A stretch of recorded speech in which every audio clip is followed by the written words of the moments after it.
Live from New Delhi, you're watching DD India News Hour, India's voice to the world. I'm Mark Lynn. Namaskar. Coming up in the next hour. India's Prime Minister condemns the attack on a Hindu temple in Canada, says such acts of violence will never weaken India's resolve. Says New Delhi expects Canadian government to assure justice and uphold the rule of law.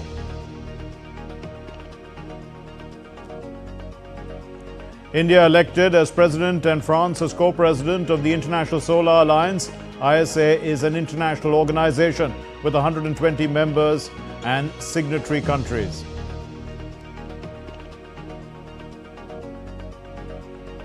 The United States gears up for Election Day, one of the most consequential US presidential elections yet.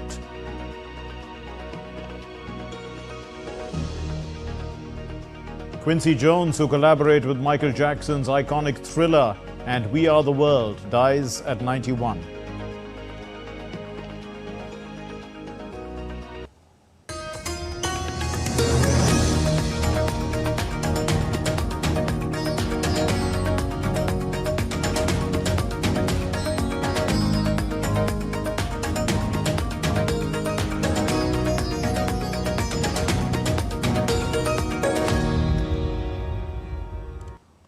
Hindu and Sikh groups in Canada came together to condemn the attempts to create division among them.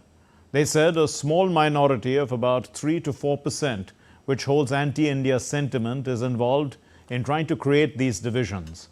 Acts of violence by these separatists at the Hindu Sabha temple in Ontario, they have revealed the extent to which extremism has been allowed to flourish under the guise of freedom of speech in Canada.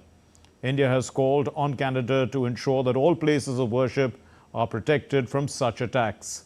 This report provides context.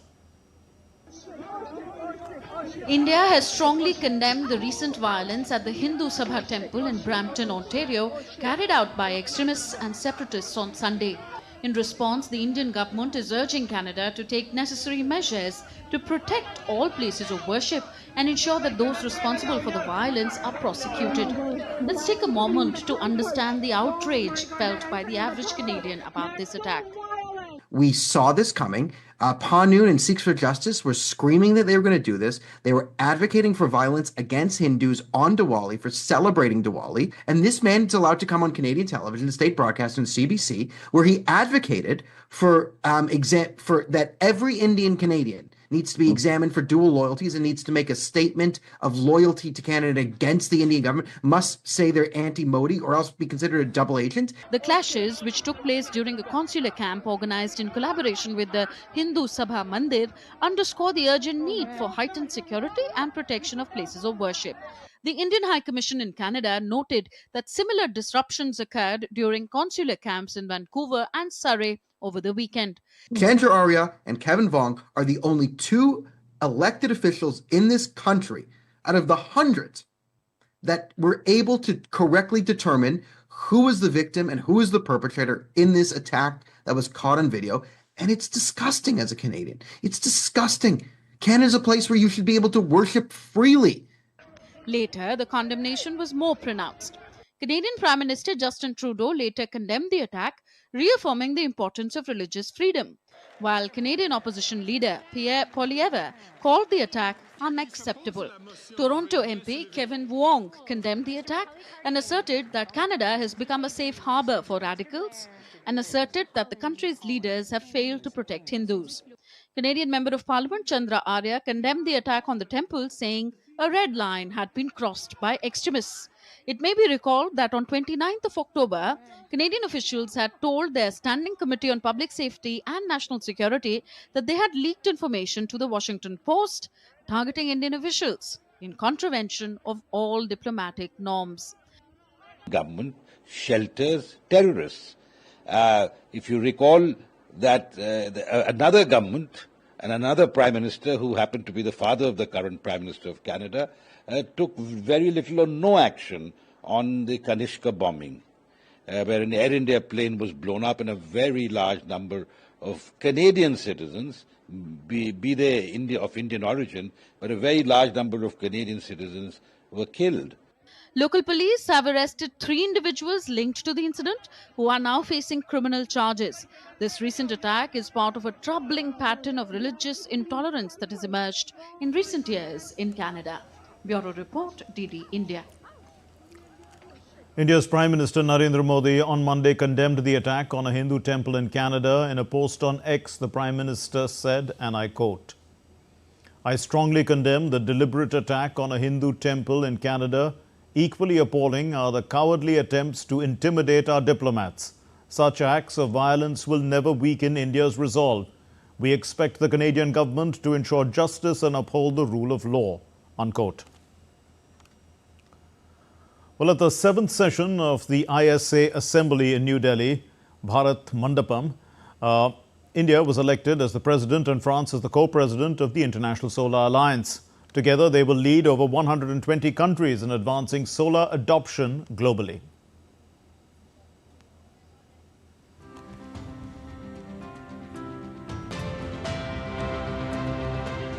The 7th session of the International Solar Alliance kick-started on Monday, uniting over 120 countries and global partners at the Bharat Mandapam in New Delhi.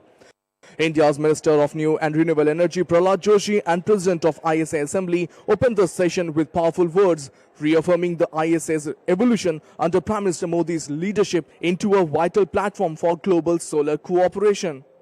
India is also swiftly advancing its renewable energy capabilities.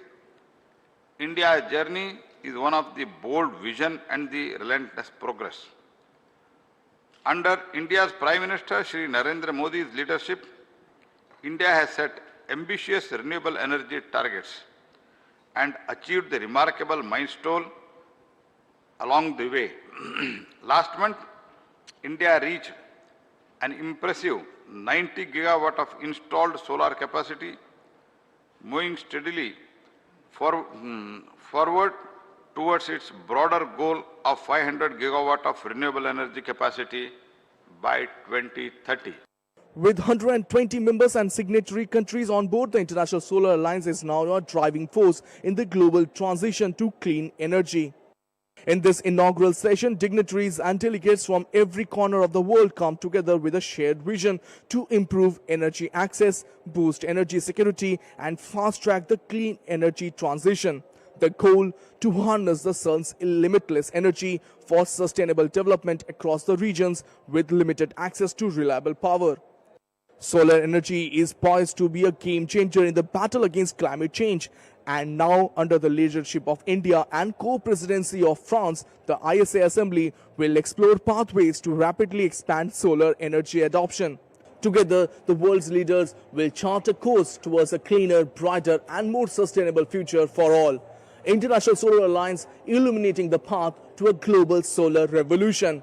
With Kalpasana Yogesh, this is Apush Bhattacharya for DD India from Delhi. The 7th International Solar Alliance Conference kicked off in New Delhi on Monday. A total of 95 member countries with several global partners are participating in this 3-day event. India, a founding member of the alliance, has been elected unopposed as the president of the International Solar Alliance, with France serving as the co-president. Dibyendu Mandal brings us this report. The 7th International Solar Alliance Conference was inaugurated on Monday morning by India's Minister of New and Renewable Energy, Prasar Bharati. This marks another significant step in the global effort towards clean energy. Attended by 29 ministers from various countries, the conference will see deliberations on how to accelerate the adoption of solar power and scale up initiatives in renewable energy. The ISA, since its inception, has aimed to unite countries, primarily those in the tropical regions, to promote solar energy as a sustainable and affordable solution. India's election to the president post is a testament to the substantial and impactful work of the country. Under the leadership of Prime Minister Shri Narendra Modi has been doing over the years for the global good in advancing the solar energy adoption across the globe. India and France, along with the member countries, will aim to raise our ambition and promise to make this decade the count as we usher in a fresh wave of energy India's commitment to solar power is evident with massive projects like the world's largest solar parks in the country. The election of India as ISA's president further cements the nation's pivotal role in shaping global solar policy. Prime Minister Narendra Modi has championed numerous clean energy projects, including solar irrigation pumps and extensive solar rooftop programs. France, co-president of ISA, congratulated India for being elected as president. It also spoke about the deep shared commitment of India and France in the renewable energy sector and praised India for the initiatives it has taken in this sector. We are very proud to keep on co-chairing the ISA, which continuously proves to be a great success, thanks to the significant political commitment of our Indian partners and the member state of ISA. We have been able to implement very concrete initiatives in order to promote and do many things in solar energy. The delegates would dwell on innovation and collaboration in this sector over the next 3 days, with outcomes being released on the final day of the conference. With India now being elected as the president of the International Solar Alliance, it perhaps has the opportunity now to steer the global conversation on solar energy. And of course, with the 7th Assembly of the International Solar Alliance, which is setting ambitious goals and targets, it perhaps would be the new stepping stone for energy transition across the world. With camera person Naveen, this is Dibyendu Mondal from New Delhi for DD India. Well, India has taken several steps toward a different path in a world which is bound by the grip of fossil fuels. With a bold net zero target set for 2070, India is reimagining its approach to energy. As noted by the Asian Development Bank in its recent Asia-Pacific Climate Report, India is shifting its focus from an unsustainable dependence on fossil fuel subsidies to fostering clean energy. The report underscores the effectiveness of India's remove, target and shift, quote-unquote, approach in reducing fiscal subsidies in the oil and gas sector by 85%. These findings also reveal how strategic tax measures, including the cess on coal production, have funded renewable energy projects and infrastructure improvements. Overall, these insights illustrate India's commitment to transitioning toward a more sustainable energy future while addressing the challenges of climate change. India's resolve in reforming fuel subsidies has proven transformative, slashing subsidies by a striking margin between 2014 and 2018.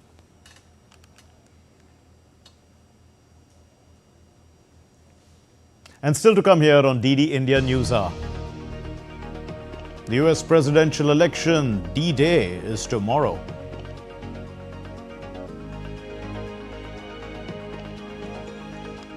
Israeli forces say they have eliminated another Hezbollah commander.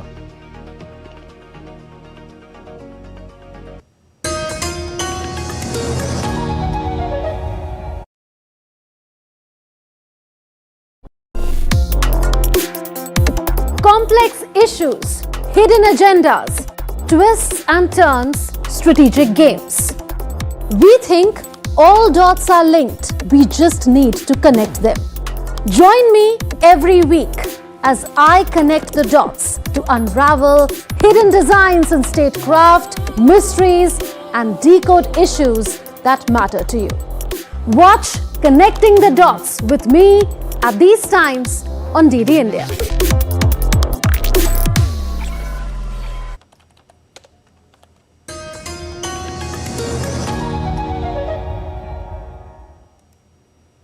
You're watching DD India News Hour. I'm Mark Lynn. Let's get you the latest on the US presidential polls now. The race to the White House nears the finish line.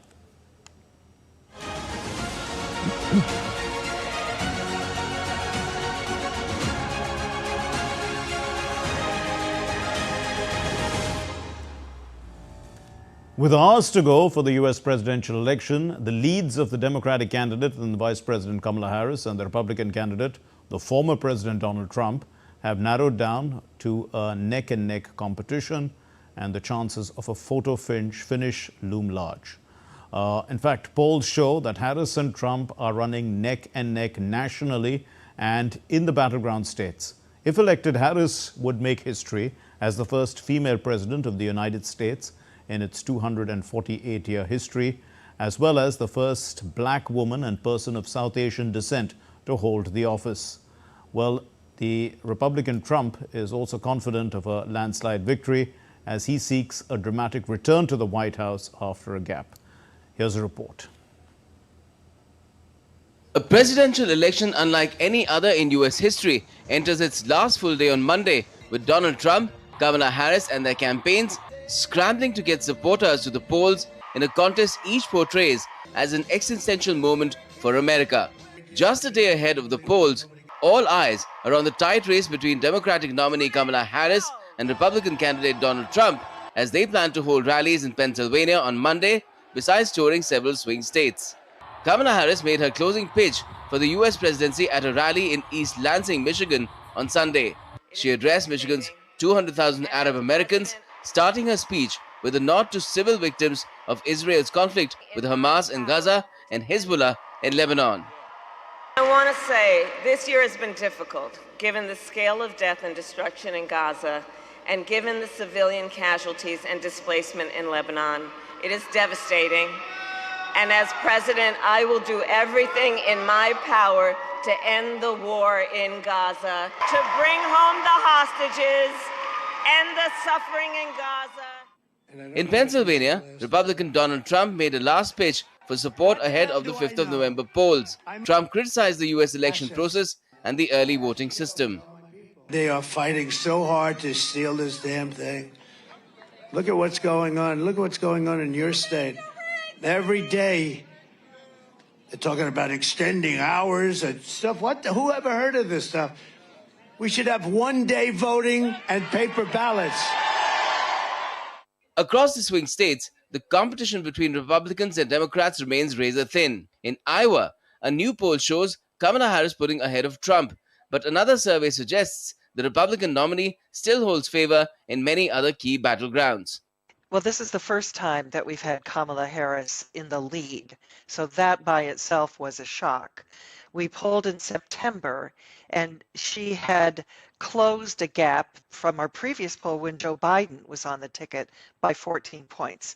Meanwhile, churches across Ohio have been using their sermons to promote the power of voting during Sunday services. According to churchgoers, the benefit of talking about politics during services is it starts a discussion about local issues. Churchgoers discuss which candidates suit their needs locally. The education that's provided through the church helps individuals connect the dots between what this vote means and how it impacts. In Milwaukee, a city in key Midwest battleground state Wisconsin, an estimated 5,000 Sikh population resides. Voter Kulwant Dhaliwal insisted he takes his right to vote seriously. Dhaliwal, one of the nearly 500 worshippers at the Sikh temple in Oak Creek, said he likes knowing that his vote carries some weight. I voted, I think, about a month ago. So, absolutely. We have people are dying to have this war, right? So become citizens of this country and have a vote. Ahead of Tuesday's vote, security forces across the capital have been put on high alert. Workers were seen putting up additional security measures outside the White House and the official residence of the Vice President. Outside the White House, which already has fence and barricades, workers were putting up additional fencing to create a wider enclosed perimeter as Secret Service agents guard the building. This election cycle, some campaigning speeches have contained violent rhetoric, and courts around the country have been inundated with pre-election litigation. Dheeraj Das's report, DD India. Well, the U.S. has been facing the brunt of climate change. Hurricanes and floods have hit the nation hard in recent times. Our correspondent Shubhendu Ghosh looks at how serious this issue is of climate change in the United States' elections and how each candidate approaches the subject. We are at the famous Miami Beach in Florida. The natural beauty of this place often hides its ecological vulnerabilities. Some 300 miles north, Tampa Bay faced the worst brunt of Hurricane Milton weeks ago. Before that, it was Cyclone Helene. Experts say that these naturally occurring storms and cyclones are becoming more intense and devastating due to climate change.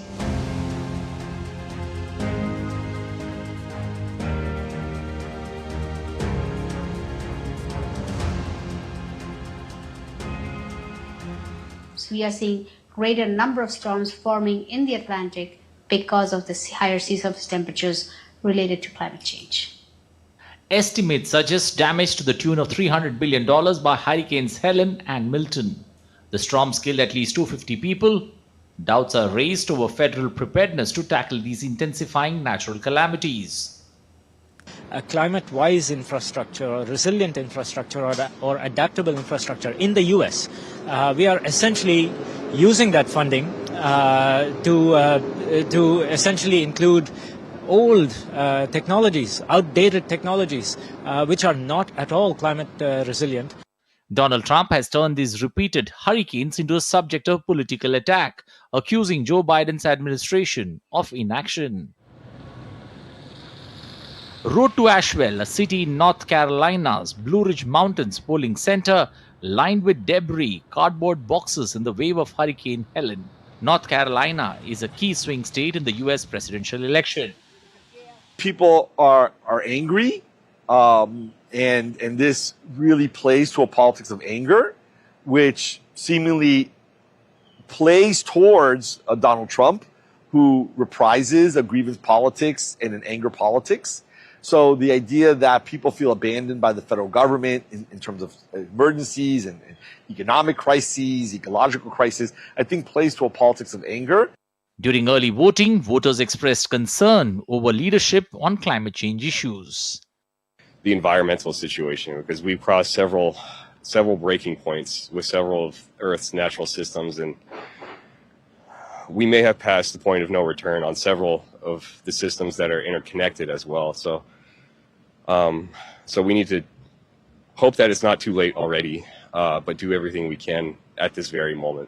As an economic superpower and leading greenhouse gas emitter, the stance of the new administration on climate calamities could have far-reaching implications for both local, global climate change mitigation efforts. With camera person Jay Shankar, Shubhendu Ghosh for DD India from Miami. Well, Amritpal Singh is now joining us from Palm Beach in Florida, and Shubhendu Ghosh is joining us from the US's capital, Washington, D.C. Thanks, both of you, for being with us. Amritpal, let me start with you. You know, one day left. How is the United States gearing up for this election? That's right, Mark. Less than 24 hours left for the November 5th polls to open, 7 a.m. Eastern Time. The polls open across the United States of America in the various counties. People go out and vote on that day, those who haven't early voted. Though there are record numbers that have voted early, close to about 78 million people have already cast their votes through either early voting or or mail-in ballots or postal ballots. The voting continues till the evening. Preparations at the polling stations are complete. Election officials of the county, state board, election boards have deployed their officials. It's through ballot paper, in very few cases through EVM machines. Mostly through the ballot paper. There are, it's not just the Electoral College which elects the president. The electors are not the only one on the ballot. There are seats for the Congress. There are seats for local assemblies. There are other referendums on the ballot. So it's a pretty long ballot that people vote for. So all preparations are complete, and security, as far as security measures, especially in sensitive areas, the National Guard, the federal agencies, and also the state security officials have been deployed to see that things do not go out of hand. Yes, preparations are complete for tomorrow's polls, Mark. Yes, indeed. Shubhendu, the same kind of question to you. What kind of preparations are in place for voting and counting in Washington, D.C.? Good morning from Washington, D.C. Mark, this is the seat of power. I am, in fact, standing in front of that prized house that Kamala Harris and Donald Trump are competing for. I'm right in front of the White House. Allow me to just give you a better glance. If you could take a full frame of the pictures that I'm going to show you now. That's the White House in front of you. All the buzz that you see in front of it. There are two levels that I want to particularly talk about. Right in front of the White House, there is extensive security that is being maintained. There are these steel fences that are being erected in view of the security situation ahead of the election. And closer to the White House, the crane work that you see are the preparations taking place for the inauguration of the new president. That will happen in about a couple of months in January, but the preparations have already begun, Mark. As far as the elections are concerned, the preparations are complete. Many have already voted in the early round of the votings. Security has also been heightened here in Washington. There is a certain degree of excitement and nervousness in the air ahead of the election. For any untoward happening, the security arrangements have been put up. I mentioned about the fencing, not just the White House, but all important buildings, the U.S. House of Congress and other institutions. They've all been fenced in apprehension of any law and order situation ahead of the elections. Mark? Amrit, how long will the counting take, and when will we know who the next president is? Mark, the counting begins right after the voting ends. US is divided into various time zones. The difference between the East Coast and the West Coast is about 3 hours. So, while the East Coast states finish voting and counting begins, results start coming in. But the Western states are still voting at that time because of the difference of the time difference between these states. Now, what happens here is that there are states, as you know, who traditionally vote red, there are states who vote blue. So on the predictable states, as the results come in, TV channels and TV networks start calling in the election in those particular states.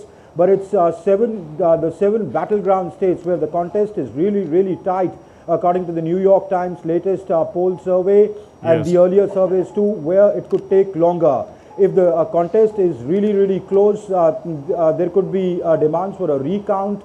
If recounts happen, if things go into litigation, etc., it could take longer. So the short answer to your question is that it could be, if it is a clear election, the next day you would have the results overnight. But if it is, it goes into litigation, if it goes into recounts, as it's expected that it's a close, it will be a close call in the swing states. Those particular counties, it could take days, even weeks, before we know who the next president of the United States would be. Right. Finally, Shubhendu, what happens, in Washington, D.C. once the overall results are clear? That's an important question, Mark. Many would want to believe that perhaps once the voting is complete by 7 p.m. On November 5th, the trends would come in, and perhaps if the difference of votes of the margin is great, then one would know who the next president is. Well, unofficially, yes. That's what the election authorities would tell you. These would be the unofficial results. Remember, it's the electoral college system that is followed here in America. So after the elections are done, the votes are going to be counted. The rest of the month of November, in fact, some part of December would in fact be spent in verifying the votes, especially the postal ballots that have come in. After all the verification, in second part of December, the state's head, which is the governor of the state usually, is going to gather the electors, which are an important part of the electoral college. Now these electors are going from each state. These electors would then cast their vote. This is the official process of the election of the US president. These electors would vote. The new House of Representatives would be formed in the beginning of next year, early January. Around 3rd of January, the House of Representatives will count the votes given by the electors. Remember, that's where the major law and order situation happened in the last presidential elections. And that is when the electors' vote will be counted, and the House of Representatives will be able to announce the new president, who will then take oath on around 20th of January next year at the venue that we are standing in front of at the moment. Mark? Right, we leave it there. Thank you very much, Shubhendu Ghosh and Amritpal Singh, for helping us understand the processes. Now, moving on to our next story, the conflict between Israel and Hezbollah is intensifying. Israeli forces reportedly eliminated a Hezbollah commander in southern Lebanon on Monday. The Prime Minister of Israel, Benjamin Netanyahu, who is visiting the Lebanese border, reaffirmed his intent to push Hezbollah forces beyond the Litani River. Meanwhile, the Israeli forces continue their operations near the Lebanese border, as Hezbollah has launched over 100 projectiles into Israel, with most intercepted or landing in unpopulated areas. In Sri Lanka, the government employees and officials from the tri-forces marked their ballots using the facility of postal voting for the upcoming general election. The election is scheduled to be held on the 14th of November to elect 225 parliamentarians. The Election Commission has informed that 738,000 government employees, they were eligible to vote using the postal ballot.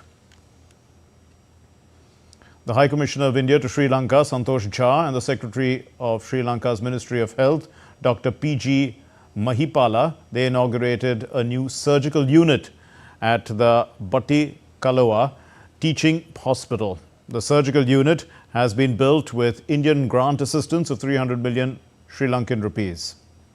The unit is expected to reduce waiting lists for surgeries at the hospital by 50% and benefit nearly 5,000 new patients each year, considerably improving access to quality healthcare services in the region.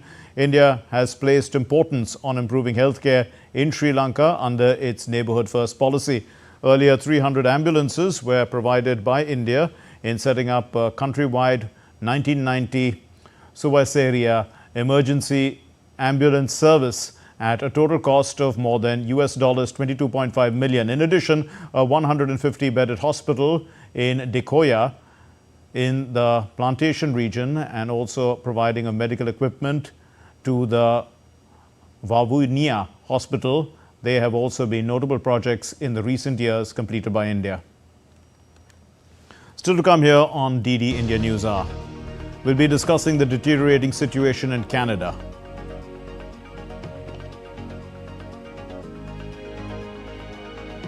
The Purchasing Managers Index, the PMI in India, has climbed in the month of October to 57.5.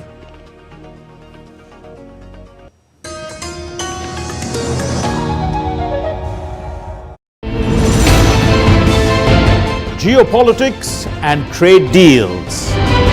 Economic challenges amid development. Hard work and the path to prosperity. It's the economy always. Between walkers, money is what money does and says. Supply creates its own demand. Between the bulls pulls and bears tears. When supply chains globalization and India rises to the podium. We'll get you centered with the Economic Brief at 8 p.m. every Thursday on DD India.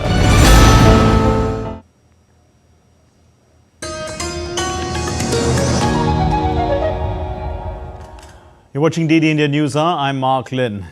And now let's introduce you to Ambassador S.R. Tayal, former senior diplomat who is joining us from New Delhi. And he'll be talking to us about the deteriorating situation in Canada with regard to the relations with India as well. Ambassador Tayal, you know, what do you make of Justin Trudeau's condemnation of the incident that took place at the temple? It is very good that Prime Minister Justin Trudeau has said that it is unacceptable.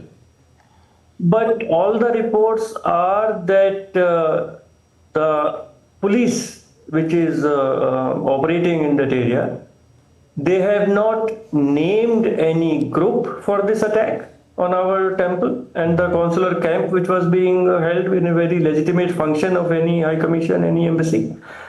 Nor they have arrested anybody. Now, in the present days of technology, we can see a lot of people have videos and police was there. I am told police was there because they had been advised by the High Commission that the camp is going to be held in that temple. Right. So, police should have that evidence that who all were these people, where they can be identified, they can be arrested, they can be named, but no action has been taken. So I am very sorry to say that it is very difficult to believe that Prime Minister of Canada has finally woken up and has understood what he is supporting, what he is dealing with.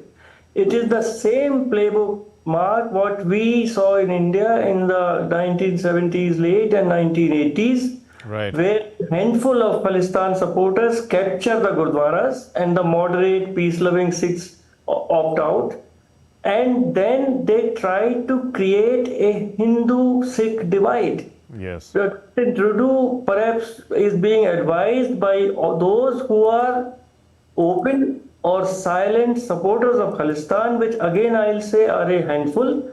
Right. And the vast majority of Sikhs in Canada is non-political. But again, I would say that if even at this late hour, if Prime Minister Justin Trudeau has understood what he's dealing with, what he's promoting, what he's protecting, and he's risking the entire relationship of Canada with the third largest economy like India, the biggest democracy, he's on a wrong track. So let us see, but I'm not hopeful.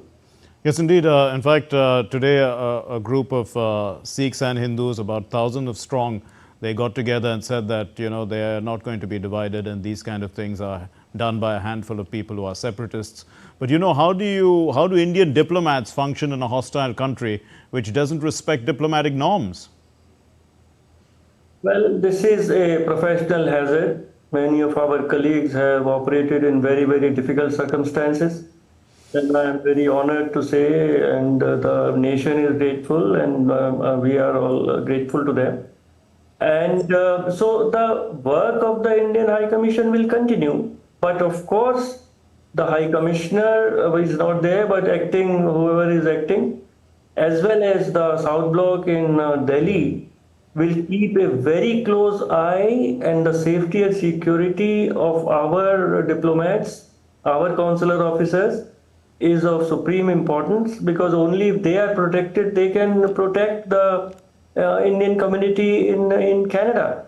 But again, as per the Vienna Convention, it is the duty of the host state to fully guarantee the safety and security of diplomatic personnel of any country. So this responsibility is wholly, solely, entirely on the shoulders of the Canadian government. They cannot shy away from it. They cannot run away from it. But so again, I'll say, let us see if no action is taken against these people who attacked the temple and the consular camp which was going on in the temple, then the whole credibility of this Canadian government, which is already in the mud, will go further down in the depths. So, but Ambassador Thayal, how does one hold Canada to account for this action that took place at the temple targeting ordinary worshippers? Because after all, they guarantee the right and the freedom to worship. And we've seen also that, groups have got together peacefully to protest against this after it's happened, to say that, in a democratic society, these are the things, this is the way you have to do it. But they don't seem, the government of the day doesn't seem to be taking notice of these things. They are, or seem to be following only a certain viewpoint that those people are entitled to a freedom of expression, while these are not being. So they are being targeted as they know who is the victim and who's the perpetrator is being misunderstood over here. As diplomats, it is our job to educate and the elected representatives of Canada, whether they are members of parliament, members of the legislative assembly, states, and fully tell them that what has been the history of Khalistan and what they are dealing with, and drugs are also involved.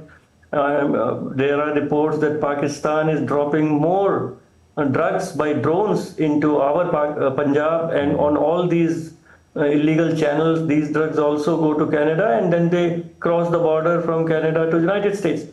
So this is a very unholy nexus of, in the garb of supporters of Khalistan, which again I'll say are a handful, but they managed to capture the narrative, and unfortunately they also have infiltrated the Canadian police, RCMP, Royal Canadian Mounted Police, and whatever intelligence RCMP gets is through Khalistani supporters.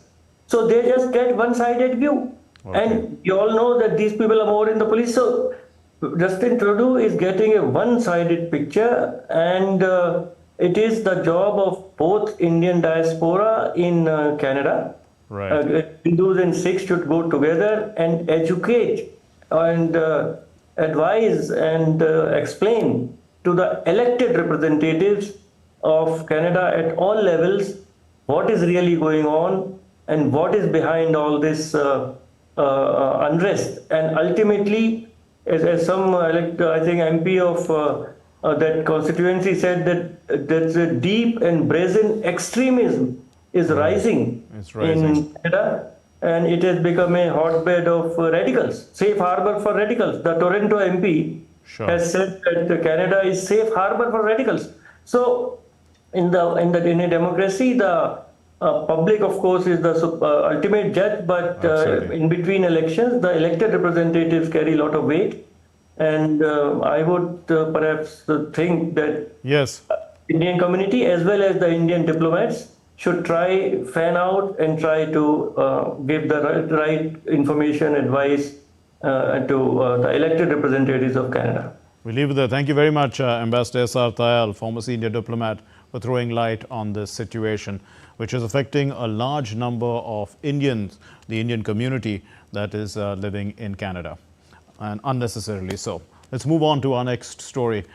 India's manufacturing sector showed promising signs of growth in October, with the HSBC India Manufacturing Purchasing Managers Index climbing from September's 56.5 to 57.5.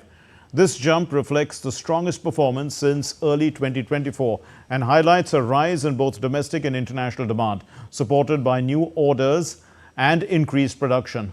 According to the latest report from HSBC compiled by S&P Global, October saw faster expansions in total new orders and exports, driven by increased demand from markets across Asia, Europe, Latin America. The US businesses reported that new products and successful marketing campaigns were significant factors in boosting sales. India's External Affairs Minister, Dr. S. Jaishankar, who is in Australia on the first leg of a two-nation tour, inaugurated the Consulate General of India in Brisbane. And the new consulate in Brisbane is India's fourth, in fact, in Australia, alongside existing ones in Sydney, Melbourne and Perth. It will contribute to strengthening India's ties with Queensland state, promoting trade, fostering educational linkages and serving the diaspora. Dr. Jaishankar met with... What we have seen in the last many years is that, led personally by the Prime Ministers, our ties have actually undergone a transformation. I don't use that word lightly. The Economic Cooperation and Trade Agreement, ECTA, is one indication of that. It has certainly opened up huge trade opportunities for our countries. And we hope to take that to the next level.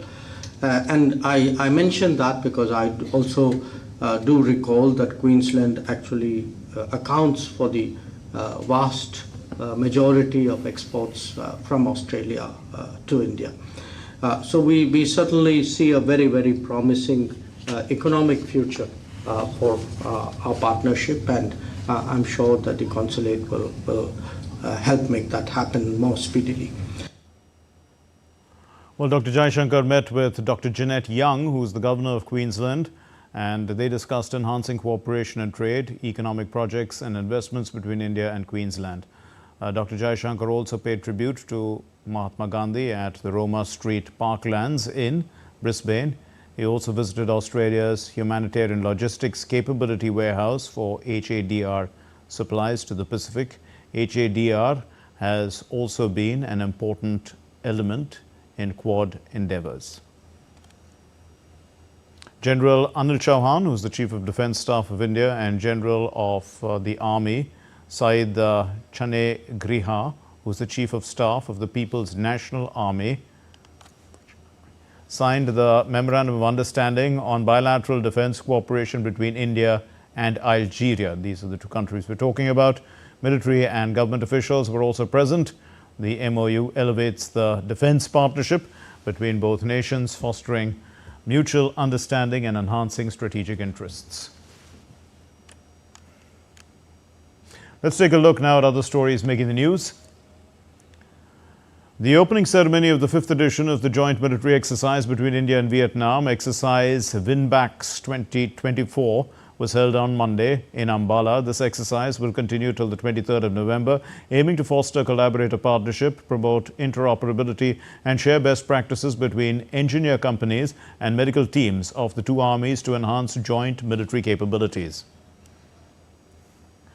An Indian Air Force MiG-29 fighter jet crashed near Agra, Uttar Pradesh. According to defense officials, the pilot ejected from the aircraft and is safe.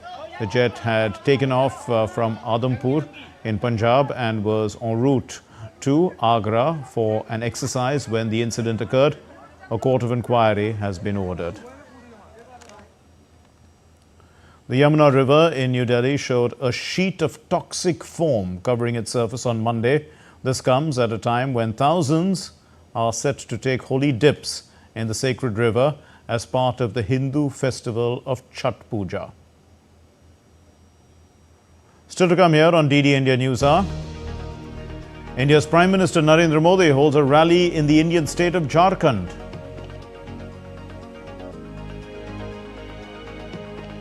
The music legend Quincy Jones passes away at the age of 91.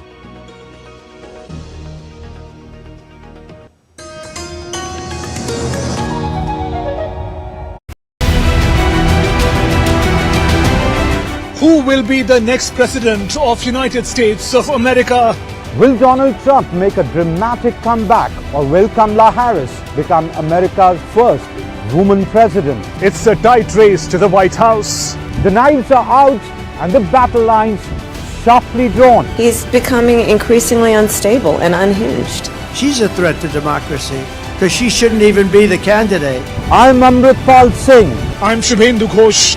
We travel across the United States to decode the issues at the heart of this polarized election. Watch this space only on DD India.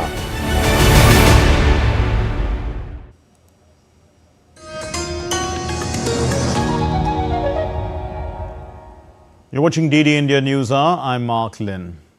As part of the Digital India initiative of Prime Minister Narendra Modi, the Department of Pensions has started a month-long camp to address pensioners' grievances. At the camp organized by the State Bank of India in Delhi, the digital proof of life certification was launched. Now the pensioners need not visit the bank for this verification, and they can do so via facial recognition from their mobile phones and computers.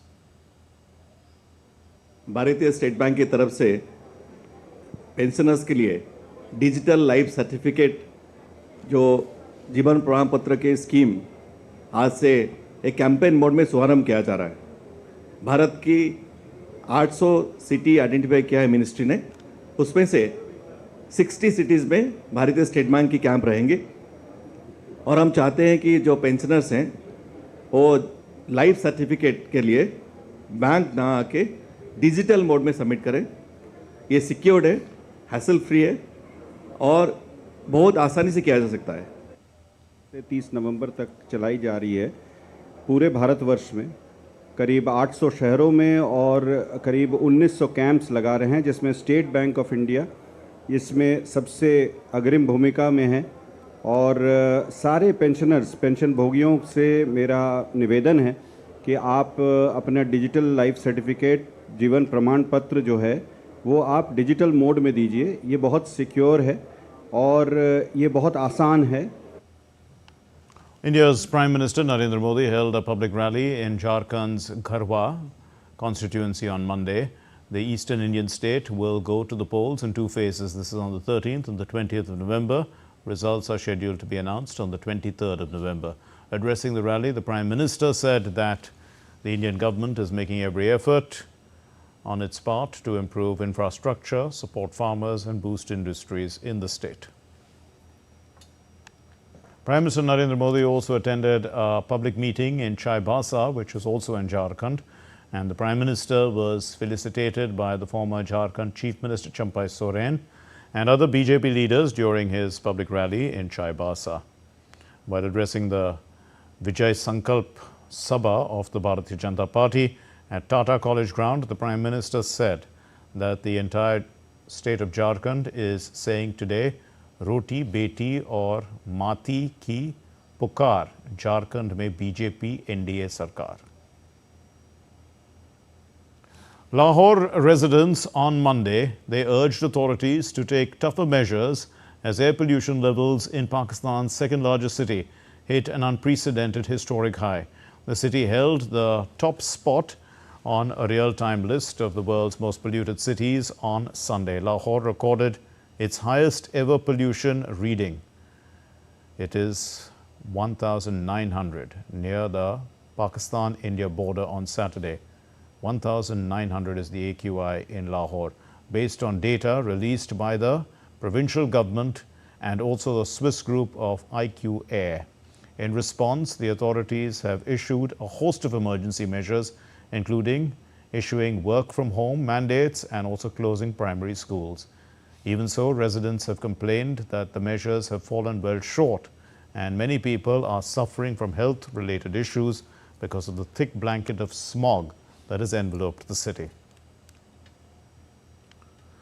The American record producer and music legend Quincy Jones is no more. He died at the age of 91 at his home in Los Angeles in California on Sunday. With a career spanning 65 years, he has worked with music giants like Michael Jackson, Frank Sinatra, and others. Diptanshu Kashyap reports. Quincy Jones stands as a towering figure in American music. A trumpeter, band leader, arranger, composer, producer, and a multiple Grammy Award winner. His influence has shaped decades of music, collaborating with iconic artists like Count Basie and Frank Sinatra, and redefining pop music through his groundbreaking work with Michael Jackson. He's been nominated for 79 Grammys and won 27. He is one of, I think, 20 EGOT winners in the world. That's the holy quadrant of awards, for anybody who doesn't know, the Emmy, Grammy, Oscar, Tony. And oh yeah, he also produced the biggest selling album of all time and the biggest selling single of all time. So, no big deal. Born on 14th of March 1933 in Chicago, Jones became known for his relentless work ethic and his exceptional talent for navigating the egos of artists. He not only shaped the sounds of jazz legends like Miles Davis, but also produced timeless classics for Frank Sinatra. In 1985, he united a star-studded lineup for We Are the World, a charity single that became a global phenomenon. It couldn't be any better than this. And in 1 year to get promoted to Commander of the Legion of Honor, and this, I'm ready to go to heaven.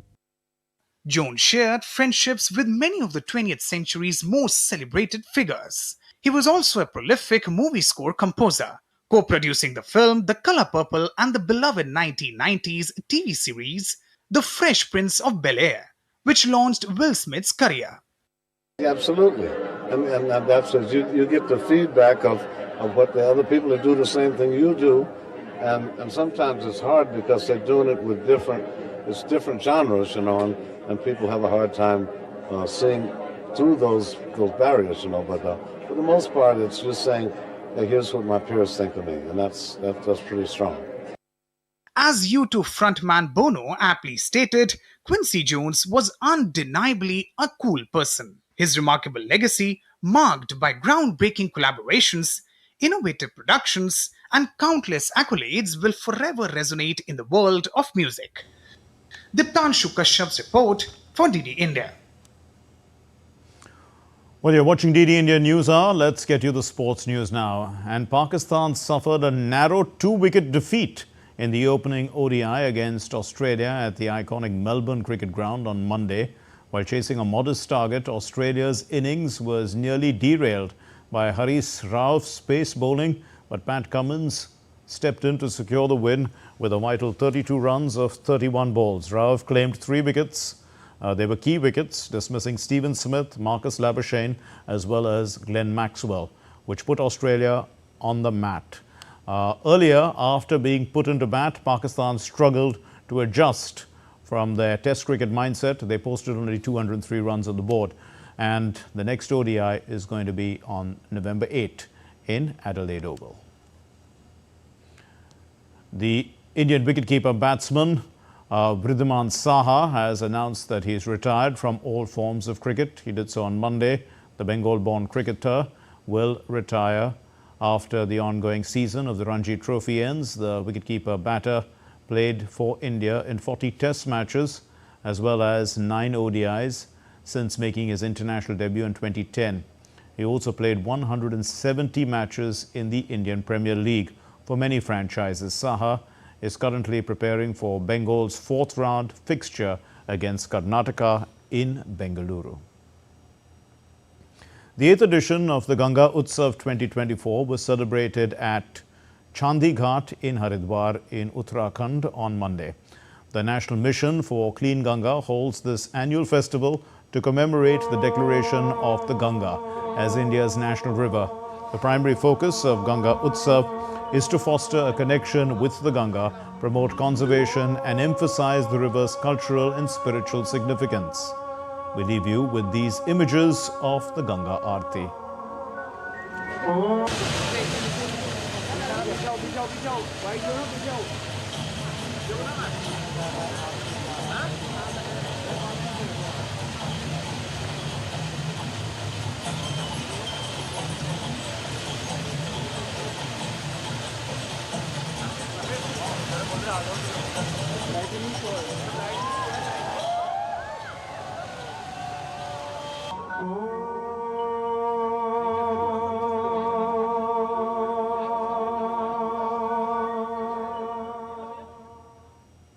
And with that, we conclude News Hour, but let's know your thoughts on the news of the day.